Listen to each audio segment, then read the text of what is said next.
विशिष्ट विचारक मंडली एठारे उपस्थित थिबा मोर बड़ भाई और भौणी माने एवं मो सहित आज एही प्रतियोगिता रे भाग लेथिबा मोर प्रतिद्वंदी आज एही विषय निस्संदेह समाज रे छात्र समाज रो भूमिका प्रथम को ए कथा कहला पई चाहूची मनुष्य जीवन रे जीविका निर्वाह करबा पई खाद्य नित्याন্ত आवश्यक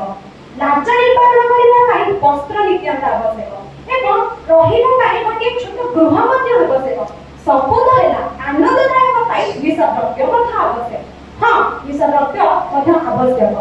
से जो सिगरेट बीड़ी से सब निशा नहे मद गंजी अफिम फड़ी अधिक निशा मुक्त थिबा निशा तबे निशा मुक्त समाज रे छात्र समाजर भूमिका कोन हां छात्र समाज हेउची ए देशर मेरुदंड सदृश समस्ते कहନ୍ତି देशर भविष्यत नागरिक हेउची ए छात्र समाज तबे समाजर भूमिका कोन सेमानकर भूमिका प्रथमे निज ठार आरंभ हेबा दरकार सेमाने प्रथमे निजे सचेतन रहिबा दरकार एवं प्रथमे निजे सही निशाद्रव्य ठार दूरे रहिबा दरकार आजिकाली तो विद्यालय एवं महाविद्यालय मान करे निशाद्रव्य सहित गोटे गोटे गार्लफ्रेंड धरी एटा ट्रेंडिंग रे चली से सब दूरे रही आमे माने निजे सचेतन रहिबा एवं ए कार्य प्रथमे आमे विद्यालय एवं महाविद्यालय रे निज साथसाथी मेल होले कार्य करिबा उचित एवं हां एही विषय रे प्रथमे आमे निजे बुझिबा दरकार एही निशा निवारण विषय रे प्रथमे आमे निजे ज्ञान आहरण करिबा दरकार